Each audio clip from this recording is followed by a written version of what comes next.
Hello my dear friends, कैसे हैं आप सभी दोस्तों। आपका जो न्यू सिलेबस जिसके लिए आप परेशान थे कि फाइनली हमारे सिलेबस में क्या चेंजेस आने वाले हैं न्यू सिलेबस के अंदर और क्या क्या पूछने वाला है, वो डिस्कशन इस वीडियो में हम रखने वाले हैं।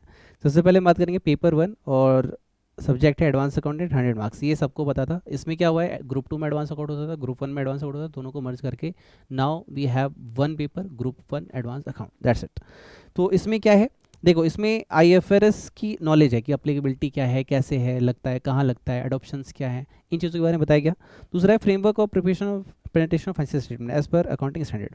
यानी अगर हम बैलेंस शीट बनाते हैं तो किन किन एएस को फॉलो करना पड़ता है और फाइनेंशियल स्टेटमेंट बनाते हैं उसमें किन एएस का ध्यान रखना पड़ता है। तो ये हम पहले ही पढ़ते थे, वो नया नहीं है। हाँ, ये थोड़ा सा नया है, ये पहले नहीं था। सेकेंड वाला पॉइंट ऑलरेडी हम डिस्कस करते थे एग्जिस्टिंग सिलेबस में भी। नाउ थर्ड में हमारा अकाउंटिंग स्टैंडर्ड कौन कौन से लगते हैं, वो जिसमें एएस 1 2 3 4 5 7 9 10 11 12 13 14। हाँ, ये नया है आपके लिए, एएस 50 नया है। एम्प्लॉय बेनिफिट्स पहले ये नहीं था, अब ये नया आपके लिए ऐड किया गया है। इसके बाद आपके पास है बोरोइंग, एएस 17 एएस 17 19 20 21 22 23 आपके लिए नया है, पहले ये नहीं था। नाउ 24 25 आपके लिए नया है, पहले नहीं था। 26 27 आपके लिए नया है, पहले नहीं था। 28 आपके लिए नया है, पहले नहीं था। एंड 29 यानी कुछ एएस आपके ऐड किए गए हैं, जैसे 1 2 3 4 एंड 5, यानी 5 एएस कहीं ना कहीं आपके लिए नए ऐड किए गए हैं। प्लस आपके लिए ये वाला टॉपिक जो है आईएफआरएस, ये नया टॉपिक रखा गया है। तो अगर आप मेरे से पूछे कि सर आपको क्लासेस लेनी चाहिए नहीं लेनी चाहिए, अभी मेरे को बताने दो, ठीक है, कैसे प्रिपरेशन करनी चाहिए मैं आपको बता रहा हूँ, ध्यान सुनिएगा। कंपनी अकाउंट शेड्यूल 3 पहले भी था, शेड्यूल 3 के तरह आप पहले ही बनाते थे, अब भी बनाते थे, ठीक है। इसके बाद preparation of financial statement, statement of profit and loss, balance sheet and cash flow. ये देखो, प्रॉफिट एंड लॉस पहले ही बनाते थे, अभी बना रहे हो आप। Balance sheet and cash flow ये ओल्ड टॉपिक है जो नए सिलेबस में आए, यानी इसके लिए टेंशन नहीं लेनी है। बायबैक आपको पहले भी ग्रुप टू में पढ़ाया जाता था, अब भी आप पढ़ेंगे। उसके बाद है accounting for reconstruction of company, जिसमें आप ये कहिए इंटरनल रिकंस्ट्रक्शन प्लस अमलगमेशन के टॉपिक को आपको करना है। Accounting of branch including foreign branch, ये आपका टॉपिक रेडी होना चाहिए। तो अगर मेरे से कोई स्टूडेंट पूछे कि कैसे पढ़ना चाहिए, तो इसके लिए भी हम आगे वीडियो डिस्कशन करेंगे। अभी हम सिलेबस का डिस्कशन कर रहे हैं, तो वो हम यहाँ पे कर रहे हैं। और भी कोई डाउट हो तो 93571940 पे हम डिस्कस करेंगे। आईसीआई ने अभी कुछ क्वेश्चंस भी साथ में दिए हैं, तो वो भी हम लेटर ऑन डिस्कस करेंगे, ठीक है। ये हमारा पहला सब्जेक्ट हो गया। Now we have second subject corporate and other law. देखिए अदर लॉ के अंदर सबसे पहले हम चेंजेस देखते हैं। जनरल क्लॉज एक्ट पहले भी था, अब भी है। इंटरप्रिटेशन ऑफ इंस्टीट्यूट पहले भी था, अब भी है। Now this is new topic, the foreign exchange management 1999। तो ये एक आपका नया टॉपिक है जिसमें आपका नेगोशिएबल हट गया है और कॉन्ट्रैक्टर हट गया है। ये अच्छा किया इन्होंने, ठीक है। इसके बाद हमें अदर लॉ में हमने देख लिया क्या क्या है content. Now content, company act हमारा जैसा था वैसा ही है, बस यहाँ पे एक नया टॉपिक ऐड हुआ है, this is companies incorporated outside India. यानी सिर्फ 2 टॉपिक आपके लिए नए हैं, राइट। बस 2 टॉपिक नए हैं, बाकी आपका कंपनी लॉ सेम है, हटाया ज़्यादा गया है, ऐड बस 2 टॉपिक किए गए हैं, right. This is your company law and other law. Now we have taxation paper. Taxation paper में देखो आपकी सारी चीज़ें सेम है, कहीं ना कहीं सारी चीज़ें सेम है। जैसे आप देख सकते हैं इनकम टैक्स इंट्रोडक्शन क्या है, उसके बाद एसएससी वगैरह क्या होता है, ये सब बेसिक्स ऑफ चार्ज, प्रोसीजर क्या है टोटल इनकम का, वो रेजिडेंशियल स्टेटस स्कोप सेम है, salary, house property, PGBP cap और आपका अदर सोर्स, ठीक है। यहाँ पे मुझे पता नहीं क्यों कैपिटल गेन दिखने के लिए नहीं मिल रहा, जरा आप देखिए आपको मिल रहा है क्या, मेरे को नहीं दिख रहा। सैलरी है, हाउस प्रॉपर्टी है, पीजीबीपी है, अदर सोर्स है। Provision relating to clubbing of income, clubbing of income का topic, set off on carry forward and set off losses, ये topic advance tax, TDS, tax collection, provision filing, return of income, self assessment, computation और total income. पता नहीं क्यों मुझे यहाँ पे एक चीज़ की कमी दिख रही है, आप मुझे खुद बताना कि यहाँ कैपिटल गेन आपको दिख रहा है क्या, मुझे नहीं दिख रहा है, ठीक है। यानी पहले आपके 5 हेड थे, अब आपको कहीं ना कहीं 4 हेड पढ़ने, ऐसा मुझे समझ में आ रहा है। हो सकता है मुझसे कोई गलती हो, कमेंट में जरूर बताना। मुझे यहाँ पे सैलरी दिख रहा है, हाउस प्रॉपर्टी दिख रहा है, पीजीबीपी दिख रहा है। अच्छा, यहाँ पे ये देखो आप, पहले होता था पीजीबीपी और कैपिटल गेन, अब यहाँ पे इन्होंने एक ही साथ लिख दिया है profit and gain of business और प्रोफेशन। यहाँ पे एंड लिखना शायद भूल गए, कैपिटल गेन है। मैं तो सोचने लग गया यार कैपिटल गेन कैसे गायब कर दिया, कैपिटल गेन है, राइट। यहाँ पे लिखने में थोड़ा सा इन्होंने शायद कॉमा लगाना या पॉइंट डालना भूल गए हो, इट्स ओके। कैपिटल गेन है, यानी इनकम टैक्स का सिलेबस वही था जो अभी तक आपने पढ़ा, कोई चेंजेस नहीं है, बाकी स्टडी मैट को देख के डिस्कस करेंगे। नाउ जीएसटी, जीएसटी के अंदर क्या क्या नया है जरा एक बार देख लेते हैं। 50 मार्क्स का जीएसटी, अच्छा एक चीज़ तो आपने देखी नहीं सर, क्या देखी सर, ये 50 मार्क्स का है, ओके। और अदर लॉ में अगर हम देखें तो अदर लॉ पहले 40 मार्क्स का था, अब 30 मार्क्स का होता था, अच्छा। और सर कंपनी लॉ अब आपका जो है वो 70 मार्क्स का है, अच्छा। और एक नई चीज़ जो आपने देखी नहीं सर, सर क्या, ये देखिए लिमिटेड लाइबिलिटी पार्टनरशिप ऐड हो गया है, ओके। इंपॉर्टेंट रूल्स इसके पढ़ने हैं, ये चेंजेस हैं, यानी कंपनी लॉ में आपके ओवरऑल 3 चेंजेस बताए गए हैं, राइट। इसके बाद अगर हम बात करें जीएसटी की, जो कि 50 मार्क्स का है, पहले 40 था, अब दोनों 50-50 हो गया, राइट। कंटेंट में जीएसटी लॉस, इंट्रोडक्शन है, कॉन्स्टिट्यूशंस वगैरह, लेवी एंड कलेक्शन, उसके बाद place of supply, time of supply, value of supply, सारे टॉपिक नए हैं। आई थिंक ये अकाउंट एंड रिकॉर्ड, मुझे एक नया टॉपिक इसमें दिखाई दे रहा है, बाकी सब आपके लिए सेम है, right. Computation of GST liability, registration, debit notes, बाकी सारी चीज़ें सेम है। एक अकाउंट एंड रिकॉर्ड का टॉपिक नया दिख रहा है जीएसटी के अंदर, बाकी सारी चीज़ें सेम है। अब ये 40 की जगह 50 मार्क्स का हो गया, यानी एक चैप्टर ऐड हुआ है तो 10 मार्क्स भी ऐड हो गए हैं, यानी जीएसटी अब मोर स्कोरिंग टॉपिक हो गया है, राइट। ओके, उसके बाद करते हैं कॉस्ट एंड मैनेजमेंट के टॉपिक की बात। ये 100 मार्क्स का टॉपिक है। क्या क्या टॉपिक्स हैं अब, तो उसमें देखिए कॉस्ट एंड मैनेजमेंट के ऑब्जेक्टिव, ये थ्योरी के टॉपिक है, ठीक है। ये सारे थ्योरी के टॉपिक नए ऐड हुए हैं, ठीक है। तो जिसमें नए क्या क्या मैं आपको बताता हूँ। डिजिटल कॉस्टिंग नया है, मेथड्स ऑफ कॉस्टिंग, टैकिंग और कॉस्टिंग सेम है। उसके बाद element of costing, cost action, custom relations, installation of costing system, ये नया टॉपिक है। Rule of cost accounting department organisation, ये नया टॉपिक है। Users of cost management accounting information function and management accounting, ये नया टॉपिक है। बस ये आपके नए टॉपिक हैं 3 थ्योरी के अगर मैं बात करूँ तो, यानी बाकी सारे टॉपिक सेम है।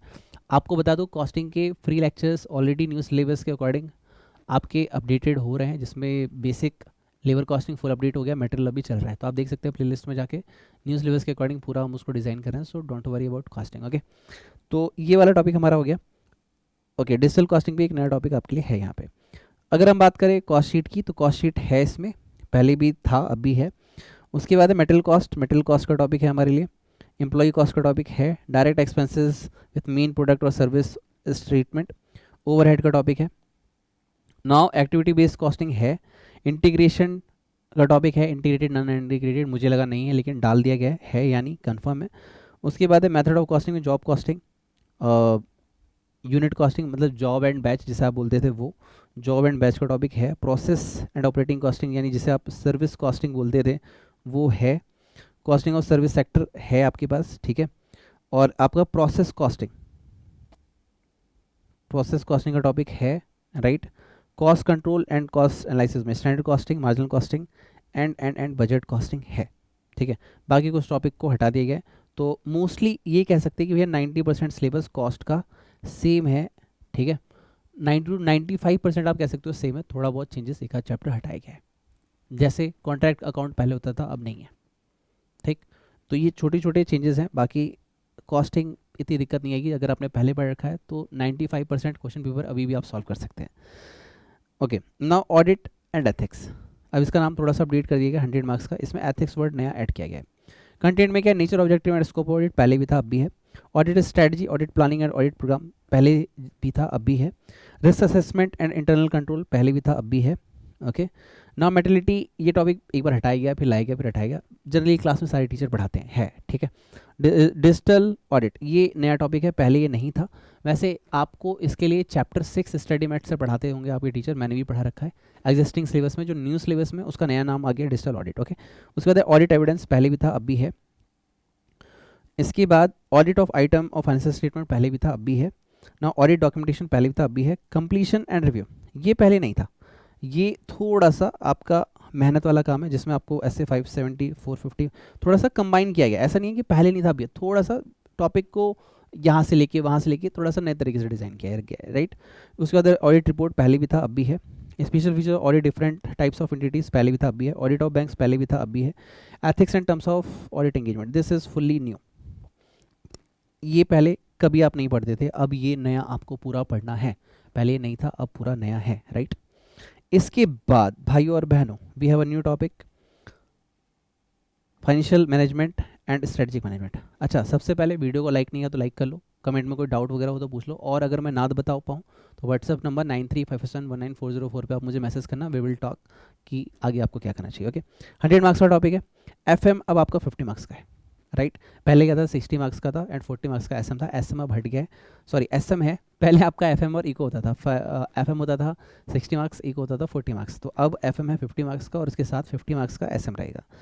तो एफएम में क्या क्या है, देखो ये पूरे थ्योरी का टॉपिक है, पहले जैसा था अभी भी है। उसके बाद financial analysis through ratio, ratio का टॉपिक पहले भी था अब भी है। सोर्स ऑफ इनकम पहले भी था अब भी है, ठीक है। उसके बाद कॉस्ट ऑफ कैपिटल पहले भी था अब भी है। कैपिटल स्ट्रक्चर डिसीजन पहले भी था अब भी है। लीवरेज पहले भी था अब भी है। कैपिटल इन्वेस्टमेंट डिसीजन पहले भी था अब भी है। एंड डिविडेंड डिसीजन पहले भी था अब भी है। आप एक टॉपिक होता था रिस्क एनालिसिस, तो मेरे हिसाब से उसको अब कट कर दिया गया है, risk analysis in capital budgeting, उसको डिलीट कर दिया गया। वर्किंग कैपिटल पहले भी था अब भी है। यानी एफएम में अगर आप मेरे से कोई चेंज पूछो तो थोड़ा बहुत थ्योरी का चेंज है, ज़्यादा नहीं है।